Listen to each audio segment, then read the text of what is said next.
You have to truly believe in the magic. What's up, Magic fans? Welcome to Penny for Your Thoughts, Orlando Magic UK's weekly podcast.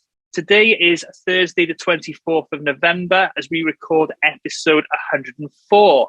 I mentioned this Thursday, 24th of November, and of course, that is Thanksgiving in the States. So before we start, happy Thanksgiving to all of our listeners in the States. So beers up to that. And whatever else. And whatever else, absolutely, Gar. So, as you can see, if you're watching on YouTube, I'm joined tonight by Gary and Paul. Gary, how are you doing, bud? I'm great, apart from this screen says, right before it gets edited, that my name's Mikey. And I would just like to add that I don't have the cidery accent of Mr. Clark. So I'm not Mikey, to anyone who's watching. I'm sure Mikey will be able to sort that when he gets to editing this. So, Mr. Bacon, how are we, sir? We haven't spoken for a couple of days. Yeah, I know it's been a while since we've been on a pod together as well, my friend. It has. It's good to have you back. Oh, thank you. So, got to start with the World Cup. Your nation's in there. My nation's in there. We've had one game now. What are your thoughts on the World Cup so far? From what you've watched? I'll be honest with you, mate. Gary and I were having this conversation last week off air. Neither of us are much of a fan of the location choice. As a result, and the time of year that it's being played at just doesn't feel like it's the World Cup. And that's killed my interest level a little bit. I'm quite surprised to say. But mate, I watched England and I watched the USA game. Watching my two teams there, as following on from UG as anyone but England. So absolutely. At the minute, mate, it's got to be anyone but Wales. Yeah, just to be on a level playing field with you. But yeah, mate, we've watched them play their one game so far. Other than that, I've seen nothing. England were a bit sloppy, letting Iran get two, although one was a penalty, so be it. But yourselves in the States, tight game, mate. It's gonna come down to how many you put past Iran, both of you, I think. Yeah. Well, I mean, 64 years since our last appearance in the World Cup, so I'm savouring this up, and I agree with you totally about the location, etc. But we've got to enjoy it. So tomorrow morning, yeah, I get it for you guys. I do get it. So tomorrow morning, 10 a.m., I'll be in the pub with the boys watching Wales play Iran, as you've got to do. So and we need a favour from you. So we need a favour tomorrow night, and it's not often I support England. In fact, it's never. So yeah, if you can stick 20 on the USA. That would be greatly appreciated. Gee, am I right in saying this will be 2 games running for you that you have supported England? You wanted us to beat Iran, and you now need us to beat the States. This must be a nightmare. It's going to be like supporting the Lakers for you. This is, man. I mean, it's eating me up inside. Absolutely killing me. Do you feel dirty? Yeah, I've had 3 showers already today. I'll be more tomorrow. You're edging ever closer across the bridge, aren't you? You're coming over to England. We'll have to get you an English name as well. You can become like Peter Smith instead of Geraint Jones. Yeah. So no, I'm enjoying it. I'm just hoping that we get out of the group with yourselves. And I think that's the easiest way for us to get out is if you give the US a kick in and maybe put your stiffs out on Tuesday night, and we get a draw maybe. So we'll see. Right then, let's get these shameless plugs out of the way. So the new Orlando Magic statement jersey dropped on NBA.eu for pre-order this week. Their website does state that this will ship on or before Tuesday the 13th of December. So good opportunity to get a Christmas present for your, that Magic fan in your life. They are carrying a couple of players, just to let you know: Paolo Banchero, Franz Wagner, Jalen Suggs, Jonathan Isaac, Gary's favourite Cole Anthony, and the king that is Markelle Fultz. You can customise your jerseys as our dear friend Paul does. Always. And get whatever you want on your jersey, can't you, Paul? Whatever you want. I should have gone with Raoul. I'd be disappointed if you won't. After the events in Orlando, I should have gone with Raoul, but no. Biffa 68, as always, mate. Yeah, good man. So they obviously do have some codes on these websites, but our code Magic UK 10 will definitely give you 10% off your order. So that's in addition to the City jersey, which dropped a couple of weeks ago. So yeah, just make sure you use our links and use that code to get yourself a bargain of a jersey. So before I move on to the next part, guys, have you decided on who you're getting? I know, Paul, you're getting Biffa. Is that Biffa on both? Biffa on both, 68 on both, Biffa mate. on both. Yeah, okay. Timeless, mate. Timeless. And Gary? To be honest, if I was to ask for mine to be personalised by some of the names I've been called over the years, I don't think that. I can't say it because it's a family show. I've just gone for Banchero, gone for the Rook, so to speak. Yeah. On both? Yeah, I've gone for it on both. I thought, why not push the boat out?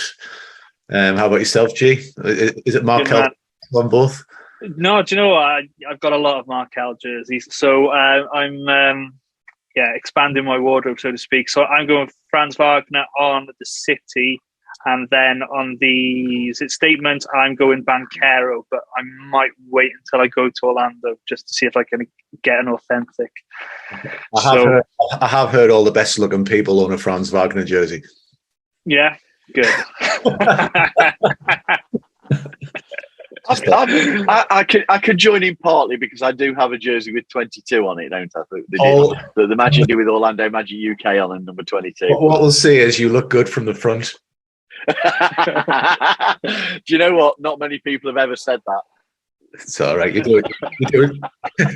doing better than I am. Most folks always say I look better walking away.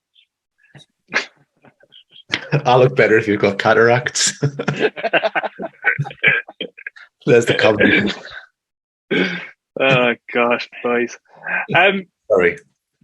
That's fine, mate. That's fine. So you can also shop our online store at magicfansapparel.tmail.com for our own merchandise. We've mentioned that in a couple of podcasts before. And finally, you can help support the podcast simply by subscribing to our YouTube channel, Orlando Magic UK. If you have subscribed through another platform, really help us. Just hit the subscribe button on YouTube just to help us to get to 1,000 subscribers. Right, let's get into it then. So, Magic news from the past week since the last pod. So we saw the Magic play 3 games this past week, one in Chicago and then a doubleheader against the Indiana Pacers.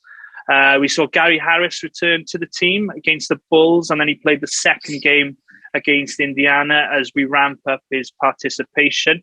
We did have a few casualties. Now, we're just fed up with injuries, aren't we? Wendell Carter Jr. played against the Bulls, but did not feature against the Pacers at all, as he's dealing with a plantar fascia strain. The guys mentioned that. I think you mentioned it last week, didn't you, Gar? Yeah, I've had that injury. I've had that injury, and to be honest with you, it was apparently, according to my physio, like a pretty bad one that I had, and there was no way he was playing a back-to-back. If you're coming off plantar as quick as he was, there was just no way. I hope he's getting a lot of work on his calf. It's because there's a temptation is to go bottom of the foot, but a lot of the build-up's in your calf. So I think Wendell might be touch and go for a while. I think you might see him and then he might be out, or they'll just rest him totally. Yeah. He's still listed as day to day. Yeah, it's not. Honestly, it is not nice. You think it's good, and then you'll I got mine off running, and you'll be doing well, and then you'll go, oh yeah, I'm fine, and then you'll be like 4 minutes in, and then you just feel this strain, and it'll just get worse and worse. And if it's anything like what I had, it's the calf. That's where the problem was. Yeah, well, fingers crossed. Doctors get to work on him, the physios, as you said. But then Chuma Okeke left the game on Monday night with what was called with left soreness in his knee. And then right at the end of the game, Jalen Suggs limped to the bench as he continues to battle with the troublesome ankle that's been giving him problems all season, really. This status is not known yet for Friday for the game against the Philadelphia 76ers.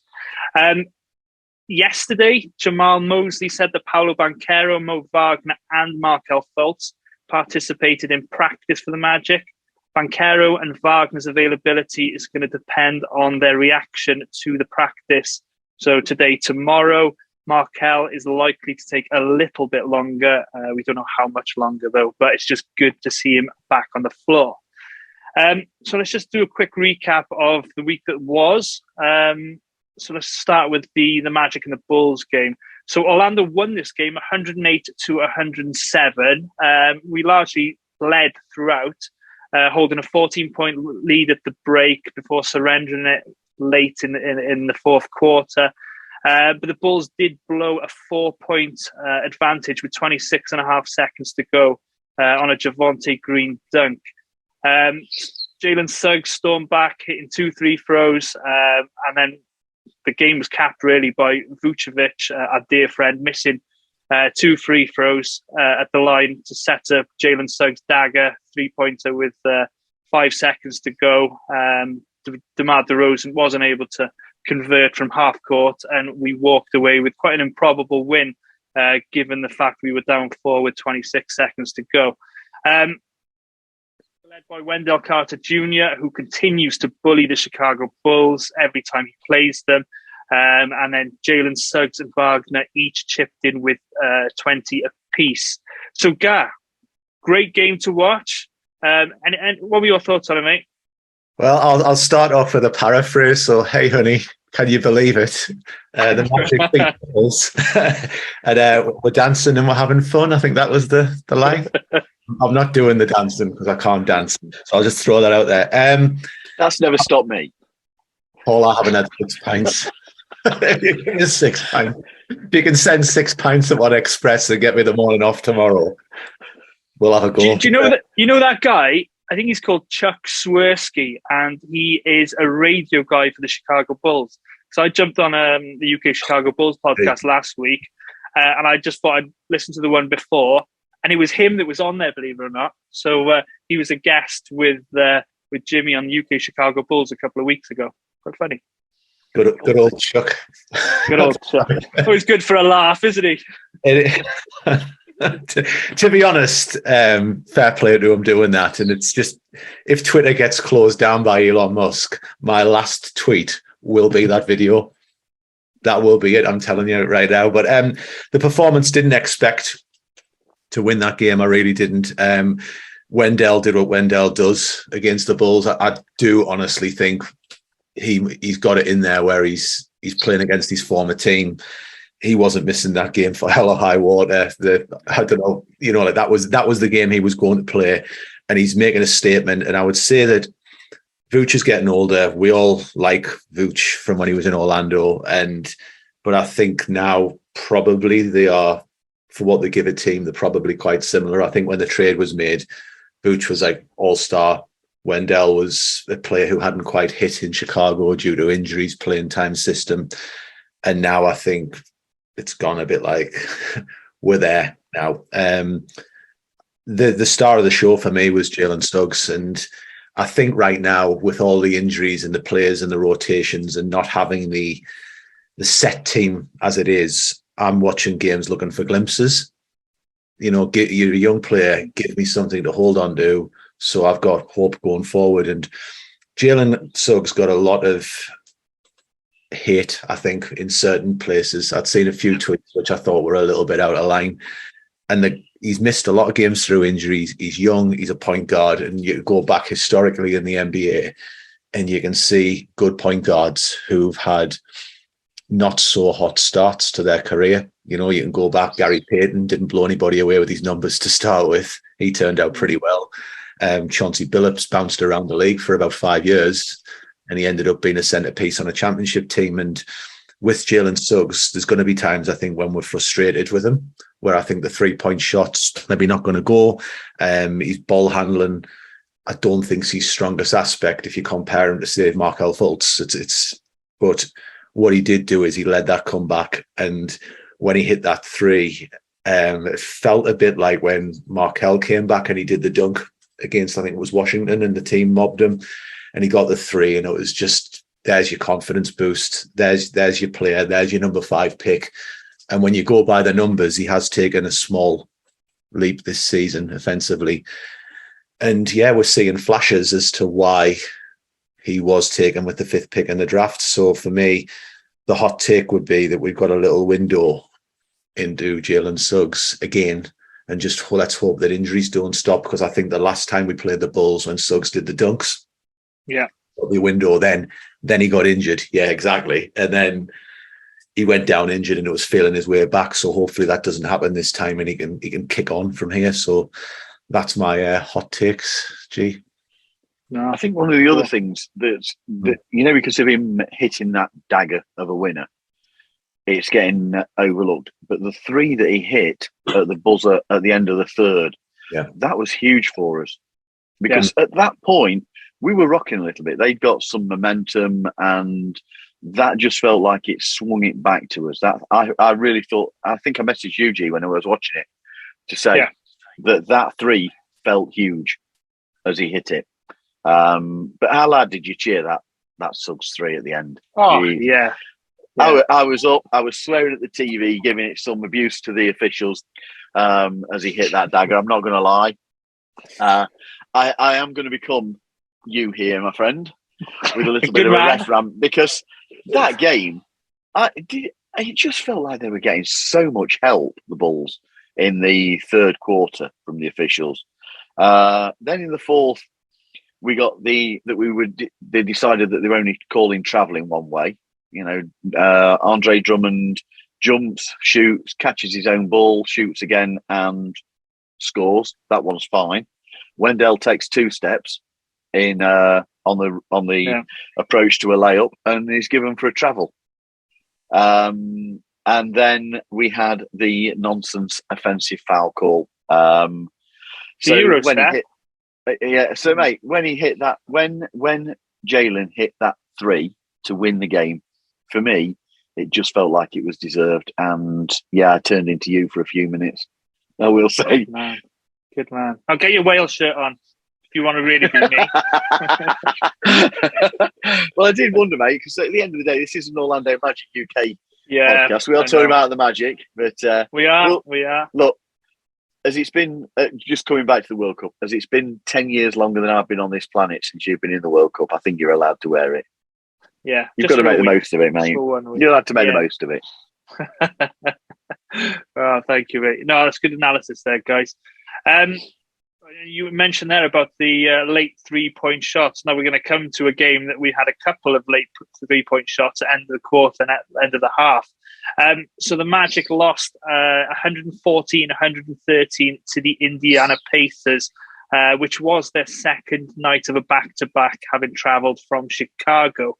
The Magic were led this game by Franz Wagner, but he missed a left-handed layup, probably a shot he makes 9 times out of 10, which would have given the Magic the win with the last shot of the game. He did chip in with 29 points as he continues his stellar play this November.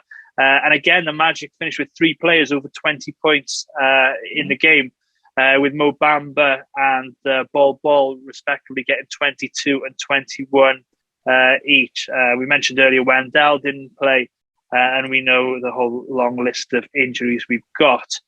So really, we let that one slip away. What were your thoughts on that one? I'm going to say this. Anyone moaning about us losing that one needs to remember one thing, and that's that we came within a centimetre of victory twice. I'm happy with Franz taking that drive as the last play. As you just said, he will make that 9 times out of 10. That one, it hit the rim. That was the first centimetre that we were off.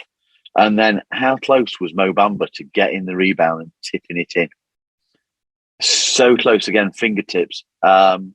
We could have easily took that. I've got absolutely no complaints. Yeah, they're not a great team, but they are all better at the moment. Sorry, they are better at the moment than we all thought they would be. Miles Turner, Tyrese Halliburton, Buddy Hield, your favourite DJ, TJ McConnell. Gee, I know you love it. I've always been a bit of a fan of his. He's one of them players that I think if he's on the opposition, you really dislike him. But if he was on your team, you've got to love him because he just brings something. He's a steal waiting to happen, and he's deadly with the 2-pointer from his spot. He's their Robbie Savage, mate. He's their Robbie Savage. Yeah. Naismith, again, if we could have got him in the Fournier, when we sent Fournier to Boston, I'd have been very happy. So, and then that young rookie, Mathurin, mate, he's looking really good. He's a good player. So I think they are a better team than we all anticipated at this moment in time. Heartbreaking loss. But look, great fight, great commitment and energy on the second night of a back-to-back. We looked after the ball better. We cut the turnovers massively in that game. 9-point lead that we had. We then had a double-digit deficit. And again, we fought back and we managed to take the lead with 1:40 left. It got away. It got away from us. What wasn't good that night was we had a lack of ball movement. And a real for us, it was a surprising performance in that we just could not score in the paint. Now, I will give them some credit for that. They have very active hands and are really committed to protecting the basket. However, we also missed 7 free throws, and that affects the final result. But you've got to say, Bol was stellar. He was great. He was. There's just something about the guy. And I've got to also say, I thought Mo Bamba had a really decent game, scoring his season high. So, yeah, we could have easily. I've got to be honest, I'd gone 2-1 last week, and I felt really good as we were approaching the end of that game. And as Franz drove down, I'm thinking, yes, get in. Yeah. It's going to be 2-0 for the week so far. Gutting, real heartbreaking. It was. I mean, for me, I think it was the worst loss of the season, just because it was there. If we'd have corralled the rebound on Halliburton's miss, and then they got that foul call, of course, their guy went and hit 2 at the line. And then, like you said, Wagner, makes that normally. But I did think that Bamba was potentially fouled on that tip-in myself. But, I'm quite critical of the officiating. But, no. I mean, they're not going to call that with 1 second to go, are they? Let's be honest. So, but give it with 100, everybody, team, healthy roster, we beat the Pacers 4 times out of 4. I don't think they're that good. So I was quite disappointed we lost. Anything to add to that, Gar? Really agreeing with Paul is what I was. Mo Bamba, since he got that, did not play. I think it's given him a kick in the backside, really. So you can see that in his play, and he's been what you would hope Mo Bamba could start to be in terms of production. We all know he's got the talent, and agreeing as well with Bol and watching the first of the Pacers games. That's not an easy matchup if you're Bol going in the paint against Miles Turner.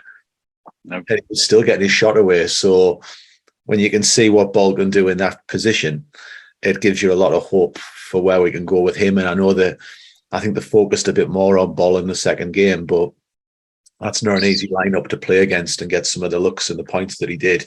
So it's like, again, it's when I was talking about glimpses before. It's encouraging when you think, okay, well, the Bol glimpses are encouraging, the Suggs glimpses are encouraging.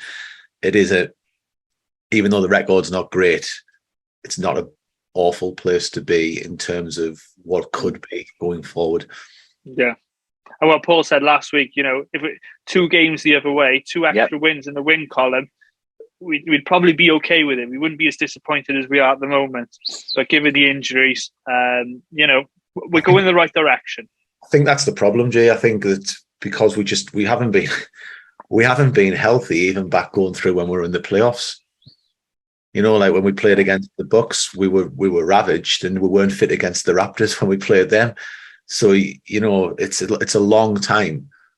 We're talking years here since we could say, we actually had no significant injury. For any night, for every night that the team's played, there's been a significant loss of it, player or players in most cases, due to injury. And I think that's the frustration, because when you look at guys getting like being out as long as the cat have been, like Fultz and Jonathan Isaac, and you get to think, well, is this another tank season? And I don't want to go into tanking because we did it last week, but I totally understand any paying customer who has their worries as well. Yeah, I have to be honest. I think that had you looked at the Bulls game and you looked at the first Pacers game, and any question as to are we tanking was blown out of the water because they wanted to win both. Yeah, I don't think the coach or the players. No, I quite agree. If you're a professional in anything you do, whether it's sports or your job or whatever, you don't go in and put a half-hearted performance in to think they'll do better next year. It's not in your makeup. Yeah. It is good or else. No, unless you play for the Iranian national team against England. Anyway, moving on. The Magic. As long as you do tomorrow, it's all right. Right, the Magic then finished the second game with the Pacers. We lost this one 123 to 102. The less said about this one, probably the better. First quarter was all right. We were there or thereabouts, but then the Magic's depth really was evident as the Pacers put us to the sword. Okeke and Suggs both limped off, as I mentioned previously. Wagner finished with 20. Gary Harris, quite impressive shooting the ball in his hometown with 18 off the bench. Anything to add, boys? You don't have to. Look, we'd got no rhythm. We lacked movement. We failed to defend the paint. We had turnovers. We got blitzed on the fast break. The only criticism is one that it seemed to be coming up in the commentary a lot, that they just weren't getting called for travels and carries all night. But other than that, every team will have a night like it. Every team will get several during the season. It's not accepting mediocrity, which some people will say that we are. But with limited availability on the back end of 3 games in 4 nights, I'd be more concerned if it was different circumstances. It's one of them nights. Yeah. Just to add to what Paul's done, a great analysis there. I'm not even going to try and match it, but sometimes you get your backside kicked. Yep. That's exactly what happened. And when you look at the amount of players we have got out injured, it's going to happen, especially when we're playing games in short order. You can't keep losing the amount of players and get into the depth of significant minutes for that rotation and expect to compete. And something that none of us have mentioned is that Franz has been heavily strapped up on the finger. So he's playing with an injury. He's carrying injuries as well. Granted, it's one that you can probably play through, but even so, it still can have an impact. You can see it in his face, though. He really hates losing. Oh yeah. I don't think anybody likes losing. I don't, but he really, really hates losing, which I love. Yeah. I love a sore loser. I'm a sore loser, G. Oh, not me, mate. Not me. I don't know what you're on about. Right. So a couple of sort of discussion points just want to go over with you, obviously following stuff that's gone on this week. We saw an Instagram post from Paolo Banchero last couple of days, photo of him and Markelle Fultz with the caption "soon" on it. Then Markelle teased us with some emojis, including his favourite little devil, just to tease us some more. So we may be getting Banchero, Mo Wagner back as early as Friday, as we mentioned previously, and maybe Markelle not too far behind. So, Gary, when they come back, do you start Markelle and Paolo as soon as they become available? And if so, who do you play or bench, given Bol and Jalen Suggs' superb play of late? First of all, I'll say that I saw the Instagram post. I don't speak emoji, so it meant absolutely nothing to me, the emoji. I'm the person, the stressed smiley. I thought it was like meant a huge grin. So if I was like in a rush, I would just reply with that to people thinking, oh yeah, that's great. And I was just sending a stressed smiley to loads of people. So that shows you my emoji knowledge. But looking at the question and such, Paolo would come back in. Markelle would start from the bench. And my reasoning for that is firstly, I think you're looking at the number one pick and he isn't going to the bench. Whereas Markelle's injury, again, it's a lengthier layoff. And for that instance, I think it sends the wrong message to Jalen Suggs if he keeps playing like he has to immediately be out the lineup. I do think Markelle Fultz will end up within 10 games back as the starting point guard. But I think he'll be eased back in again, whereas I think Paolo will probably be in there with relatively significant minutes. So I would be looking for us to go back to more the start of the season look, where I think you might have Wendell at centre if he's fit. If he can get fit, I think you would have Paolo alongside him. I think Bol will be playing. I think Franz might get pushed down to the shooting guard position. And I think Jalen Suggs will remain at the point. Okay, interesting. Paul, any thoughts? We have a lot of flexibility. So if Wendell isn't able to go, you've got Mo that can come in. Could you give Bol the centre? I think he'd get bullied in there personally. I would actually go with what Gary says and allow Jalen the opportunity to continue his form.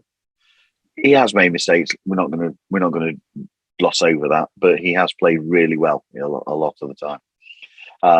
And it also allows Markelle the opportunity to just get a few minutes under his belt of competition without the pressure of being in the starting unit. I agree that he will be back very, very quickly as the starting point guard. Okay. For me, I'd put Markelle straight in there just because. Shocker. I know. Bol,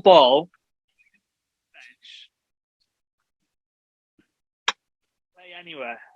So he's that kind of tweener player that come off the bench and fit in absolutely anywhere. So I would for me, I said this when we talked about it in the summer, and I was the only one who said Fultz and Suggs is the guard rotation. I would have those two, Wagner in his natural 3, Banchero for Wendell or Bamba, whoever's not injured at the time, 5. That's probably my starting 5, given that everybody's healthy. Bol's I'm not saying fantastic. Not saying if everybody's healthy. I'm just saying if you're talking about say. Look, I don't think that Markelle will be available for the first Philadelphia game. The suggestion is still from around the team that Markelle will be making an appearance before the end of the month, which gives us 4 games. I don't think he'll play against Philadelphia. Yeah. So if it comes to the game, let's talk about the game at Brooklyn. If he comes back for that game, I bring him off the bench for me to allow, just to allow him those minutes. Once he's got those minutes and he's got his eye back into being up to speed, actually having game minutes, then he becomes the starting point guard again, without a doubt. So yeah. No, that's fair enough. I would just put him straight in. Deep end. Go on. Swim, young king. I suppose the other argument is that he's coming into play in a team that what are we now? 4-11? Is it 4-11 the record? Was it 5? We won 5, haven't we? We won 5? Yeah. Yeah. So we're 5. Yeah. Yeah, of course we are. I'm thinking about last week's figures that I wrote down. Yeah, so of course we are 5 and 13. Yeah, so we're not exactly setting the world alight. So perhaps there's less pressure in him coming in from the start anyway. Yeah, I, we shall see. Just to add on to that, I think on this that I'm all for meritocracy. So if everybody was fit in the summer, then I think it's a shootout and you earn your place in camp. Like, yeah, if everybody had been fit, I would have gone with Markelle and Cole, and that's on the record, and the colours are nailed to the mast. But we've had that many injuries in the backcourt now that I think if we find a player who's playing well, then you send the message and you keep them in. And if you want to get the spot, you beat them out. Yeah, which is coming back exactly what you said, Gary. That's where I went with Markelle and Cole. Yeah, as the starters that you keep. For me, Cole had got the shirt at that point. Jalen had been out, and that's why I would have given Cole the start at the start of the season. Now, with the form that Jalen's been in, and that he does have the shirt, I would agree. That's why I would stick with him being the starter as well. And fair point. I say that through completely gritted teeth because I want to say start Cole, but everything I believe in is that you have meritocracy. So meritocracy for all. Yeah, well, fair enough. So, Paul, what departments do you think the match will improve with Fultz, Paolo back in the lineup? Well, mate, it's almost a given that when Markelle comes back in, he improves the ball handling, and very likely the assist numbers go up. We all know how well he can see a pass, and he can create himself and others really great opportunities. He knows how to push the pace, but he's comfortable in also slowing it and using the clock where necessary. That's that little bit of experience that he's started to build up. I wasn't happy with the video of him shooting the other day that we saw. Was it yesterday? Yeah. But for me, I'm more interested in his drive to the basket. That's what I want to see him doing. Put the ball on the floor and go. That creates us the opportunities of kickback pass for an open three for somebody. If not, keep driving to the basket. He's excellent at putting the ball in that position and scoring for himself. You're liable to get fouls. So yeah, I'm excited to see him back for that. You'd hope with his experience that we see the turnovers go down in numbers. And I also his return would take off the pressure that Jalen and Franz have been under as the primary ball handlers. I do think that Jalen's better suited to the two. And that allows Franz back to move to his natural position. What was it last season? Markelle came in, played 18 games and 10.8 points, 5.5 assists, 2.7 rebounds and 1.1 steals per game when he was playing just 20 minutes per game on average. That's some good return. So I'm happy to see him come back. I'm happy to see him come back gradually. And I don't think it'll take very long. And Paolo, mate, he improves us in virtually every area. Huge scoring option, physical presence, the ability to get his own points, get points in the paint. He gets to the foul line an awful lot because of the pressure that he puts his defenders under. And, you know, even being out, he's still leading in so many categories for rookies. He just brings so much to the team. So it will be very, very interesting to see Markelle feeding the ball to Paolo. It could be a thing of beauty. And we know what he can do. We know what Markelle can do. If you remember, I joked in one of the game previews last season that I'm looking forward to Markelle's first touch being that if had a pass to Franz for a cut in Franz to and lobbing it up to Wendell to smash the ball home. And that was exactly what his first involvement was. It was,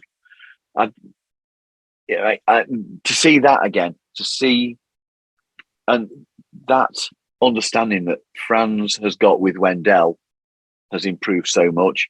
Yeah. To add Markelle with his ball handling abilities into that mix, it's going to be exciting. Looking forward to it. Well.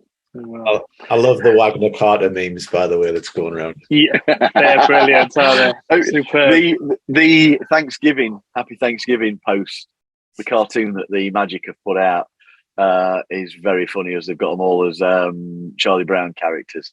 That's very funny. I like that. Yeah. So last point, just for a little discussion point here. This year. Now, we haven't had a pod for, I haven't been on one for a couple of weeks, and you guys obviously been away. It's not been what we saw since the All-Star game last season, where we were top 10. We currently rank 26 in defense, with a rating of 114, with only Golden State, Houston, Detroit, and San Antonio worse off than us.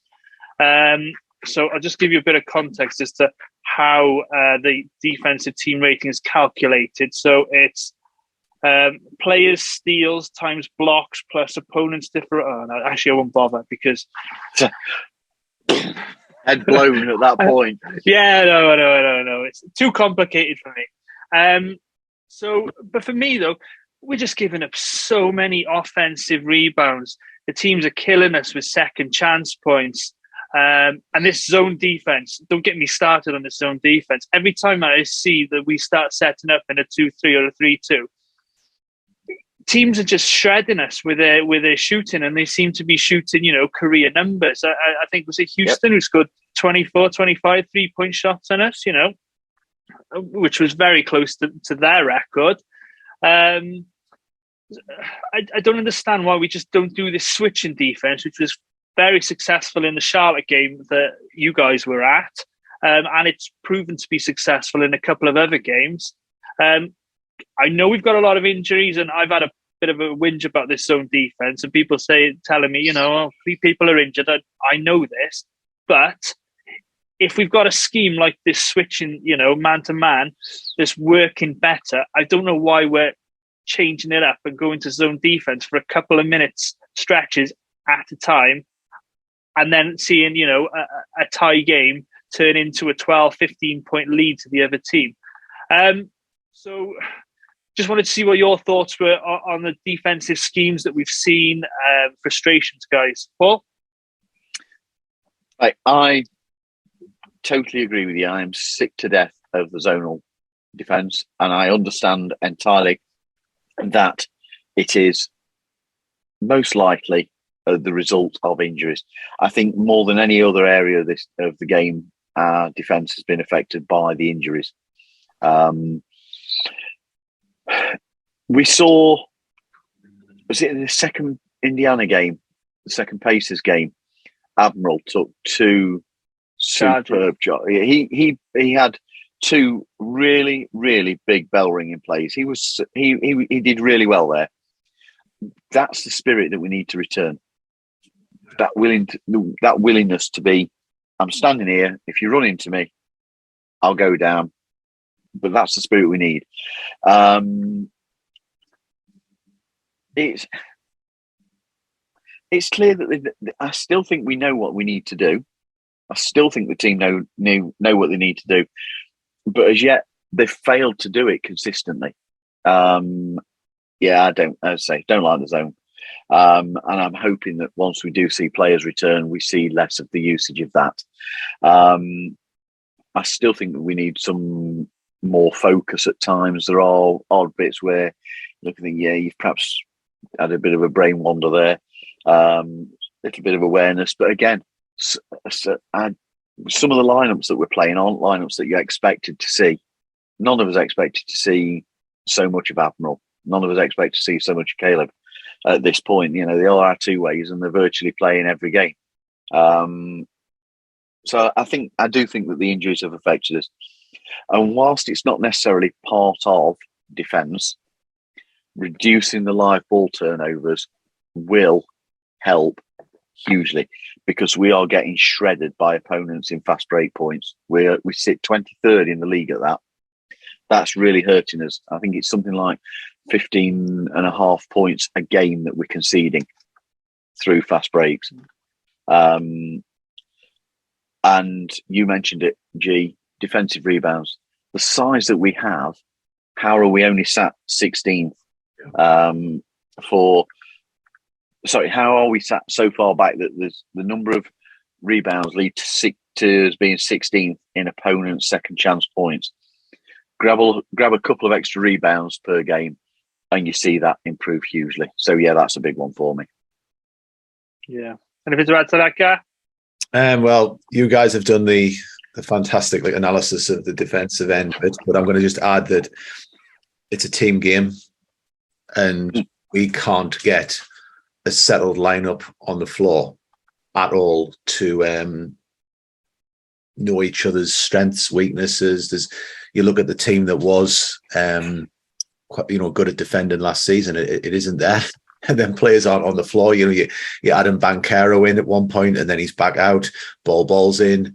Ball that wasn't factored in at that point of last season. Wendell, who's a bit of a stalwart, has been taken out the lineup. We've gone from playing Wendell and Bamba together to them not actually playing together anymore. The guard rotation's been completely shredded. We've had Franz playing, who is a pretty good defender at the guard position as well. So he's out as point at both ends of the floor. And you just keep going and going, but that adds up in the end of where, if you've got a settled team who are playing the majority of games together, people know their strengths and know their weaknesses. It's telepathic. And we'll see what the telepathic link is when we see Wagner and Carter on the offensive end, who've played a lot of games together, how that is there and what it can do. But it's both ends of the floor, and you can't do it because the personnel is changing every single game. So I think I agree. Whatever we think of the zone, whatever we think of it, we've got to say that the game time on the floor together just isn't happening. And I don't care who the team is. If any team had the injuries that we've had, they are going to have problems. And when you add to the fact that we're a young team with a relatively inexperienced coach, we're still trying to figure out who's. I think it's disappointing that we're giving up some of the points we do. It's disappointing, I think, at times when we see what's happening on the perimeter. But when you bring in the context of it, it's just part of the recipe of injuries and growing that we can't get right at the minute. I think if we settle, we get the players back and we figure out who our best five are and our best rotation off the bench, I think that will improve. Yeah. And I mean, even Gary Harris returning on Sats, it was a Friday against the Bulls. When he first came on and he was pressurising their ball handler, you were like, well, hello. Yeah. It's nice to get a bit of a backcourt. His defence was superb. Yeah. And a lot of what he did in that game didn't show up in a box score. But he worked his backside off. And the other thing you've got to say is, in amongst a certain amount of doom and gloom, Bol is still up there in the league leaders for blocks. Sat third, I think he is. Yeah. The guy, we have been disproportionately affected by the injuries. I think we all know that. I don't think any Magic fan would disagree. And for me, as you've just said, Gary, and as I sort of pointed out at the start there as well, the injuries, once they clear up, we have a hell of a bright future. A hell of a bright future. Agreed. Right then, so let's get into the next week's games. So we'll be recording our next podcast on Friday, the 2nd of December. And between that time, we play 4 times. So we've got the Philadelphia 76ers.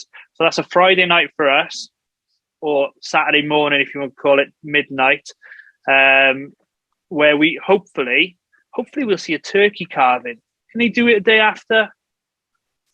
That'd be nice, wouldn't it? Get Franz. We were talking about it, weren't they? Yeah, that'd be good.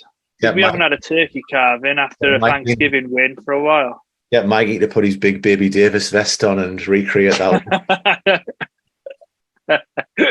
You'll have to do that after the Christmas pod. See if you can save a leg for that. Then we play the 76ers on Sunday night.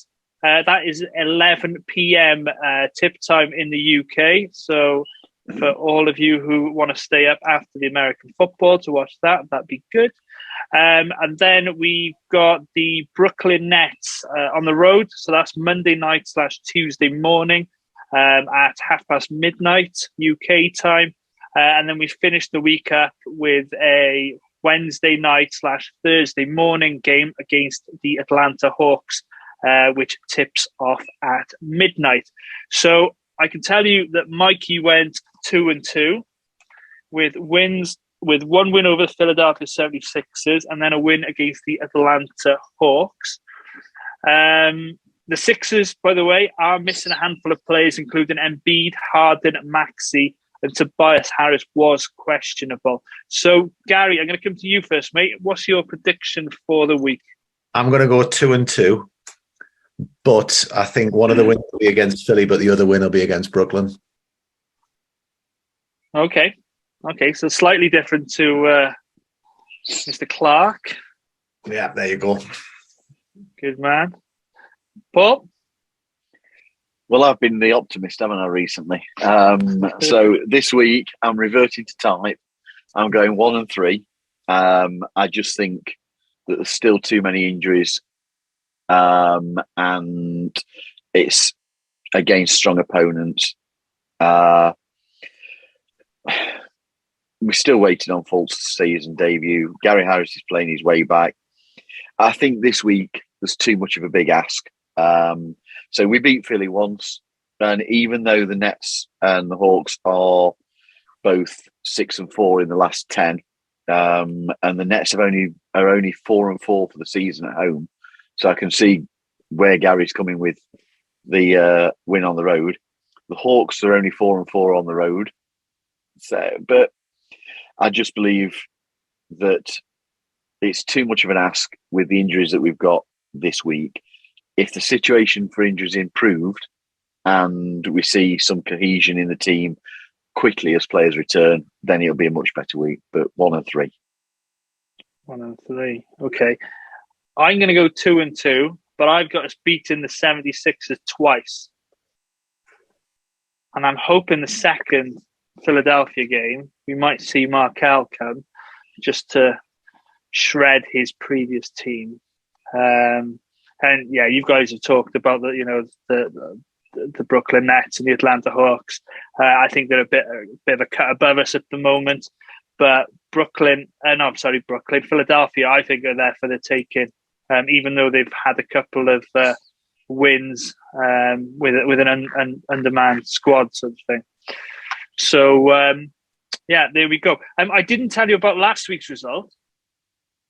I managed to predict 1-2, albeit I did say the wrong win. Gary went 0-3, and Mikey and Paul went 2-1. So that's the first one of the season, really, isn't it? So it is, my friend. Top of the league. Yes. Top of the league. Yeah, for a week. It's not something you get to say very often, is it, mate? No, it's not. It's for not. Any of your teams. I know. So I'll take that. Early birthday present. Yeah, absolutely. I know. Happy birthday. It's, what's tomorrow for you, Geraint? What is it? It's the day before my birthday tomorrow. No, actually, because this pod's going to drop tomorrow. So tomorrow, yeah, will be my 40th birthday. Big or my celebrations, 21st with 19 years experience, as I like to say. Absolutely. You carry it well, mate. Yeah. Thank you, mate. Big celebrations, mate. You doing anything for it? Yeah. So obviously, tomorrow it's starting off with a day off tomorrow, watching the Wales game, and then a couple of drinks with my friends in the evening, and then Saturday meal out with the family, and then going to watch the Cardiff Devils again. What time's the Wales game start? 10 a.m, mate. 10 a.m. You aren't seeing the evening drinks, mate. You'll see 7 o'clock, I reckon. Yeah, so we'll report on how I fare next week, I'm sure, when we record on the Friday. I want to text when you've finished your last drink just to see how long ago. Well, one of those before and after photos, is it? Before the drinks and then after? If I remember. After would be a gin cell or something like that. Are we predicting a dry cleaning bill, mate? Perhaps. We'll see. Mate, I hope mate, have a great celebration. I hope we'll. Thank you, guys. Have a great celebration, mate. Thank you very much. So yeah, that'll do it for us for this week. So thank you as always for listening and watching. Don't forget to subscribe to our YouTube channel, Orlando Magic UK, and leave us your comments. Keep up to date with all the latest Magic news on OrlandoMagicUK.com. Follow us on Facebook, Instagram, and Twitter. And until next week, go Magic.